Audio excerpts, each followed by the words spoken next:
Welcome to the TIMFD podcast. Today is my favorite day is about appreciating every day as it comes, no matter what life throws at us. We hope that this podcast speaks to you, and if it does, please like, share, and comment. Now let's find out why today is our favorite day this week. Well, David, welcome back. Thank you. I have a question for you, and it's very Another relevant question. for today. You bet. How did you think we come up with this stuff? What does the golden rule and the song "Not in My Small Town" have in common? Jason Aldean. Jason Aldean, I'm not yes. a country artist guy. Nope. Didn't really know much about the song. I know a little of some of his songs, but then suddenly this came out all over the news, and people are saying that they need to, cancel him. I'm going, who is this guy? What is this song? So I went and listened to it. I'm sure. Did you know about the song? Yep. Okay. I had not heard about it until they talked about it. Well, I hadn't either. No. Apparently it had been out a while. May. Yeah. It came out in May. I had no clue. So they bring this up, so I go watch it. It became my favorite song. Yeah. Now, why did it become my favorite song? Well, for one, I struggle with the whole woke movement. So if you're part of it, I struggle with it because it's not biblical. So that's a reality there. And if they've listened to us at all, they know that. Yeah. and it doesn't mean I don't love you. It's just the when we talk about the woke movement, which we're going to talk a little bit about here. But Jason Aldean was basically saying, I live in a small town, or if you're living in a small town, and all the craziness that went on in the 2020 time frame, 2019, 2020, all that stuff, where there was all those riots and craziness going on. And Black Lives Matter was involved with the kind of leading the whole thing. And by the way, Black Lives Matter, I had pastors come up to me in 2019 and said, we want you to walk in a march for the Black Lives Matter. I went up and read on it because I knew nothing about it and read up on it and said, no way on this earth am I doing that. Right. Now, here's the reason why.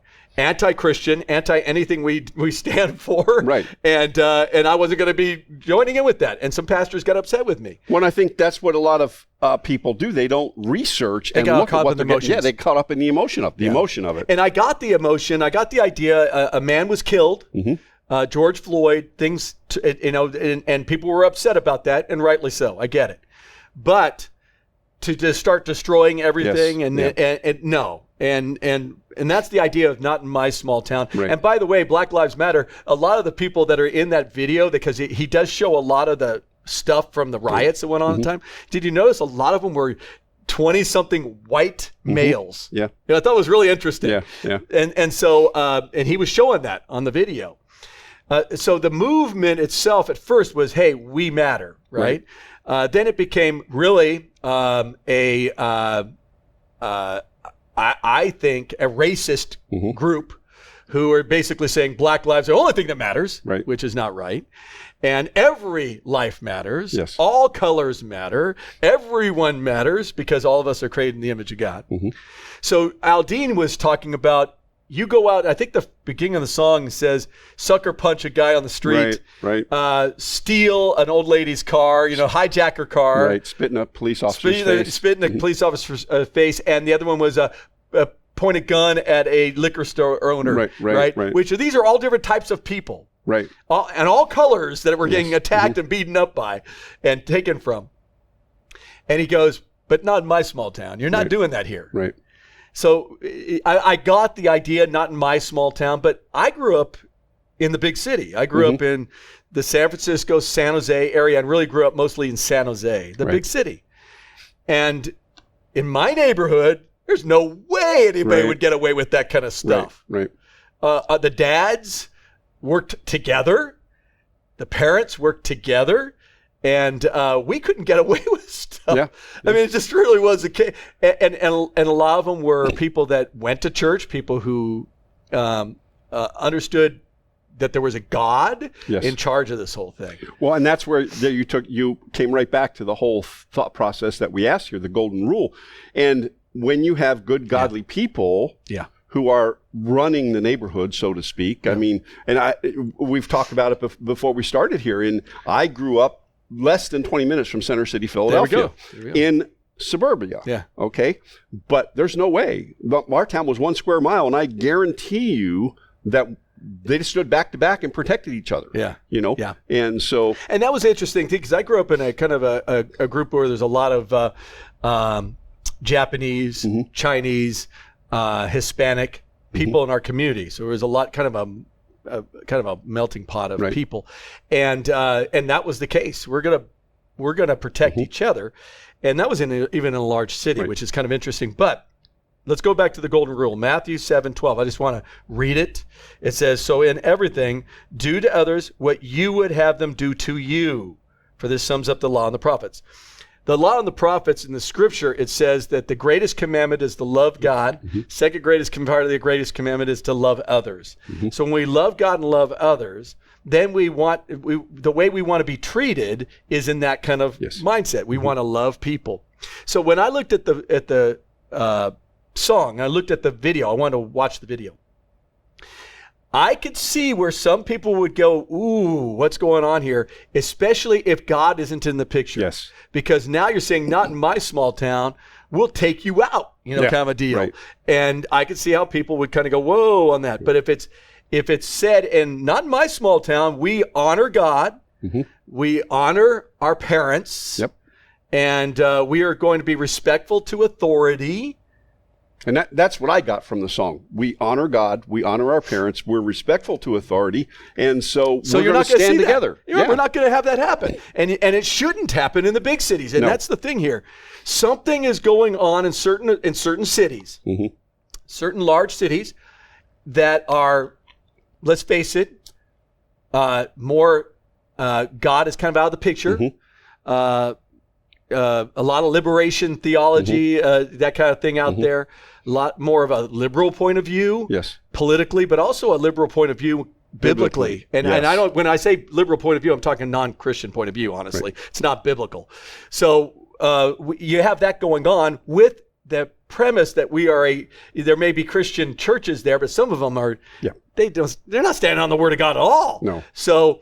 The stance here is now, are we going to stand with God?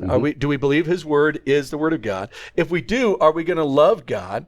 And we love God by obeying his commands. And we're all imperfectly imperfect people, right? So the struggle is always, do I love God enough to obey him right now? And some days we don't, and some days we do because we're sinful people. But then how do we work through that? Right. And what I heard from Jason Aldean, and then he talked about it because people were trying to cancel him and all that kind of stuff, which is just foolishness and stupid. But the idea, what I heard from him was just respect. It was about respecting people, respecting authority, and not doing this in our cities.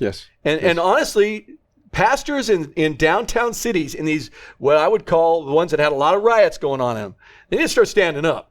Some of the pastors in there, they stand up and start saying no to this.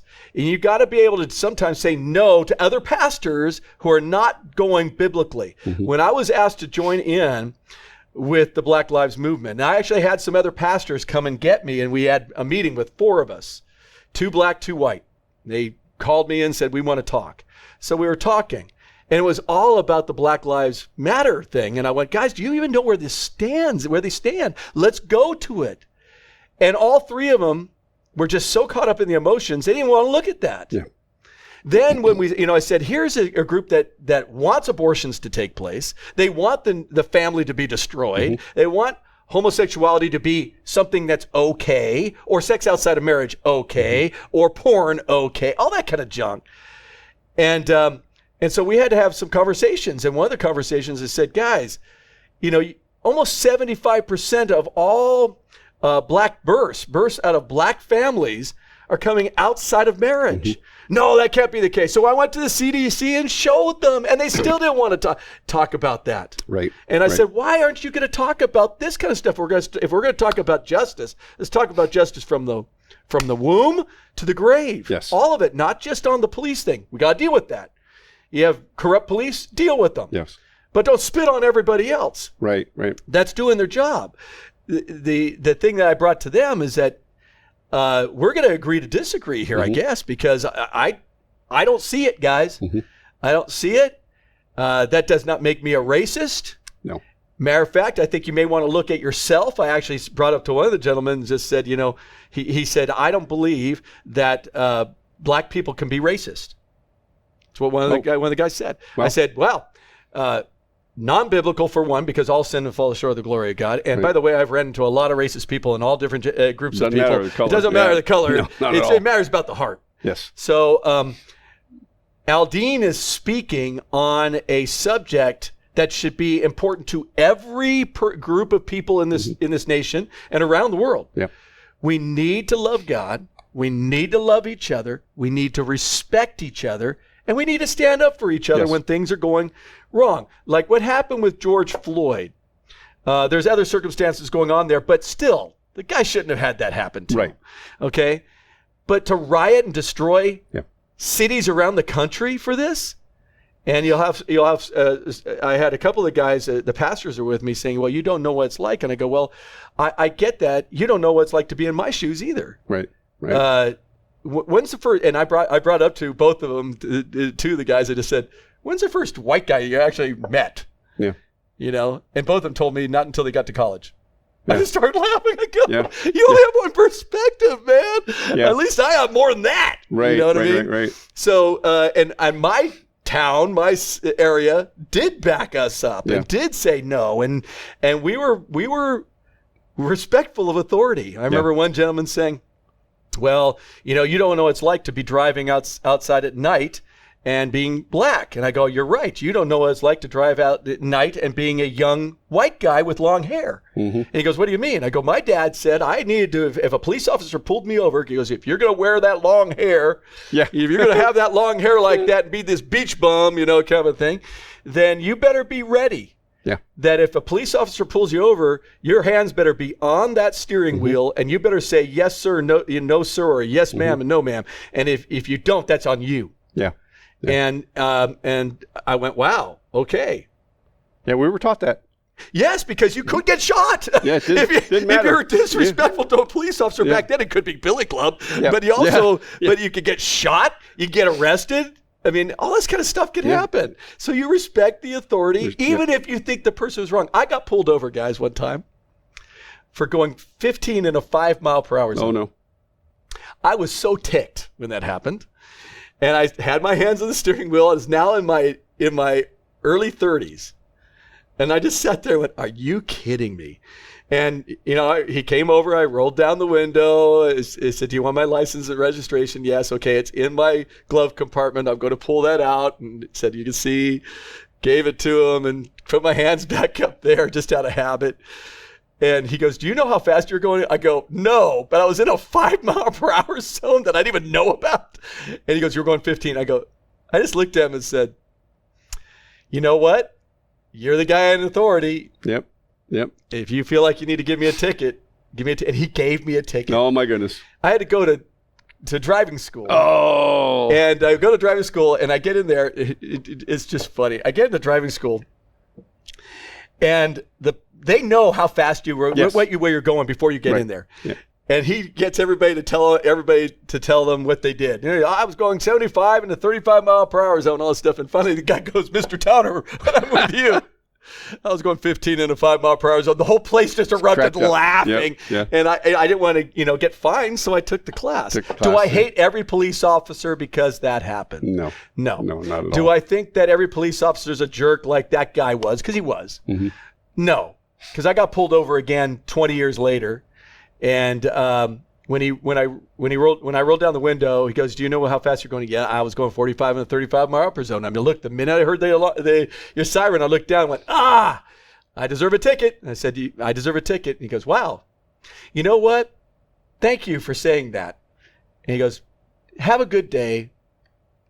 And try to drive slower. Yeah. And I go, why aren't you giving me a ticket? He goes, because you're respectful. I just had somebody that was totally disrespectful to me. Yeah. So, police officers are human too. Yeah. And there's a golden rule in play. Yeah. You treat others how you want to be treated. I remember I was in Nevada, and at one point in time, Nevada didn't have real speed limits, right? And that's right. Yeah, right. And so I was going from one of my locations to another one, and this Porsche passed me like I was standing still. Now, I was probably doing 85, maybe even 90, right? Okay.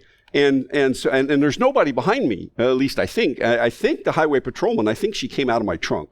I have no idea. She just showed up. Yeah, she just showed up. Probably behind a sign somewhere. Pulled me over, and so I did the same thing. Hands on the steering wheel. Wait for her to come up and talk to her. And she said, "You know how fast you were going?" I said, "Yeah, we need you to slow it down." I said, "Did you by any chance see that Porsche?" She said, "Yeah, there's no way I was catching him." So true. Yeah. Let's be honest. Yeah. And then so, have a nice day, go on. But, if you want to be treated politely, treat other people. Expect respect. Yes. And if we could give that, and that's what I think Aldean was talking about. I know what he was talking about. He's talking about respecting people, about loving people, about being a family and working together. It doesn't matter your color. It doesn't matter your background. Work together to help each other instead of attacking each other. And being supportive, when these pastors got me together with them and disagreed about BLM, but I did agree that we do need to address the justice issue that's happened within the Black community. Yes, because it's bad. It is, and in the Hispanic community, by the way, a lot of people forget that we have that issue. And if you go into South Dakota and those areas, it's Native Americans. Yes, so so it's about we got to look at that always. And I agreed with them. I said, that's what we need to do. We need to sit down with police and kind of talk about this and what we need to do about it. But we also need to start from, if we're going to do the justice thing, let's do the justice from the womb all the way through. Right. And all three pastors told me if we dealt with that, people will leave our churches. Yeah. And I said, there's the problem. Some of the people that left my church went to yours. Yeah. And I said, so I want to stand clean before God on these subjects, on these issues, all of them, so we can make sure that we're doing the golden rule, loving people, respecting people, and also being biblical. Right. And so for us, the song, I love the song. It's a cool sounding song for one. Yeah. Has a little more of that rock style to it anyway with the heavy guitar. But the tone of it, he never talked about anything racist in it. No. None of that stuff. And it was just thrown out there as being mean. They threw people throwing stuff out there. You're being a racist. You hate, Black people, whatever. Yeah. And it was wrong. Yeah. So what's happened is now that's backlashing and people are getting on those folks for saying that kind of stuff. I'm not so much for that. I'm more for, let's look at the core issue. The core issue is if people don't know who God is, if they don't realize that who is in charge of this whole thing and that God loves them, then it's going to be hard to find respect in our communities. It's going to be hard to keep families together. Yes. And it's going to be hard to keep marriages together. Marriage is hard. Yeah. Yeah. It's hard. And especially with everything going on around us. And if you go through stuff like what Tanya and I went through, which was not only a child that dealt with mental illness and pretty bad, but also a child who died. Yeah. When you go through that kind of stuff, it's hard on the marriage. And if we did not work on ourselves all the way through all the stuff now, we wouldn't have made it. And we're still working through the stuff. Yeah. We're making sure we're going to counseling, making sure we're doing this stuff. But that's respect to our God, respect to each other and respect to our God, our love for God and our love for each other. And I think that if our communities would do more of that, and our churches need to do more of, this is what God wants us to do, to love people, to expect respect, and to look at people for the content of their character, as Martin Luther King Jr. said. Everybody calls him Martin Luther King. Yep. No, that was his father. His father was a great preacher. Yep. He was a great preacher, don't get me wrong, but it was Jr. who did all that. Yeah. If we could look at people that way, and honestly, when I was sitting down with these different pastors, one of them just said, "Well, it's easy for you to say that as a white man." And I said, I get it to a point, but I also think that's pretty racist. And he didn't like that at first, and I said, the bottom line is if we look at color and say that color is what matters more than anything else, we've got a problem. Yeah. We've got a big time problem. And that means a heart issue problem. It is. And, the whole woke movement, diversity, equity, and inclusion, they have taken that and twisted it so that it isn't love your neighbor like yourself. No. It isn't. It's all, and it's about, we need a certain amount of colored people in certain places, certain women and men in certain places. And now they're getting fired. Those positions are getting fired, by the way, a lot. Right. It's being left, the corporations are going, this isn't working. You know, after what happened to Bud Light, and when people just said, I've had enough. And what's happened to Disney now? Disney is losing tons of money. And honestly, what's going to happen with CMT? Well, and I think CMT's going to go through this too. And part of what this is that people like you and me, a lot of the people that we know are saying enough is enough. Yeah, we've had enough. You know, and that's all different colors, by the way. Yeah, it doesn't matter. Different, and by the way, different languages. Yes. Yeah. Just going, this is just stupid. Yeah, it is. You know, and remember when you said one of your kids in our youth ministry, they were talking about that song, and one of them said, not in West Chase. And West Chase is like a high-end community, you know. Right. They're going, that guy happened there. And there's a ton of different types of people in that community. Right. And 17 years old. He recognized it, you know. Yeah, not going to happen in my community there. Yeah. It's not going to. But what's happened is we as parents and grandparents need to show respect. We need to show people love. We need to love the next generation, and help them understand what this is about. Right. That's what my dad did for me. Yeah. I don't know if I've done it well enough for my daughters and grandsons. I don't know. I seem to have a respect that was with my dad of almost fear in many ways. I loved him, but I didn't want to challenge that guy ever. Yeah. It just wouldn't work, you know, and it made no sense.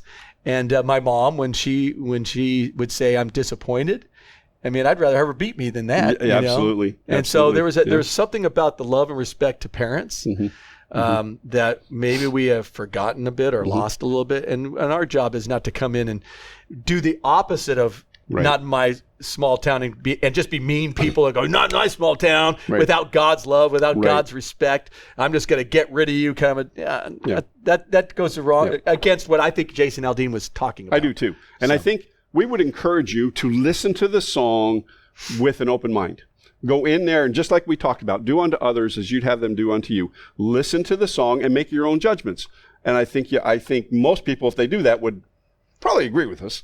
But maybe not. Well, if you're not, you got to have to really look about your answer. Yes. Look at your answer. Is it biblical or not? Right. Is it biblical or not? And I think that the way you could look at it is, if he's talking about I'm going to get revenge on somebody, not biblical, then that's not biblical. Right. Then yes, you're right. That could be a problem. A real big problem. Yep. But if he's saying, not in my small town, we're not going to let this happen. We're not going to let someone sucker punch somebody, steal a car from an old lady, or put a gun to a store owner's head, or spit on a cop. We're not going to let it happen. Yeah. Right. And we're not going to let it happen because we want to be respected, we want to be loved, and we want to love the people around us. And I think if we do that, we're going to be in a whole lot better place. Well, David, I think we've answered the question. As best we can. Thank you for listening. This has been Today is My Favorite Day. David Towner, Sam McEwen. Have a great day. We'll see you on the next time. See you later. Thank you for listening to TIMFD, Today is My Favorite Day. Views, comments, and opinions are those of the host and guest alone, and Dave and Sam are solely responsible for the content of this podcast. TIMFD is produced and directed by Alex Korn. Music is composed and performed by Chuck Fott. Thank you for listening. Have a great day, live intentionally, and be very blessed.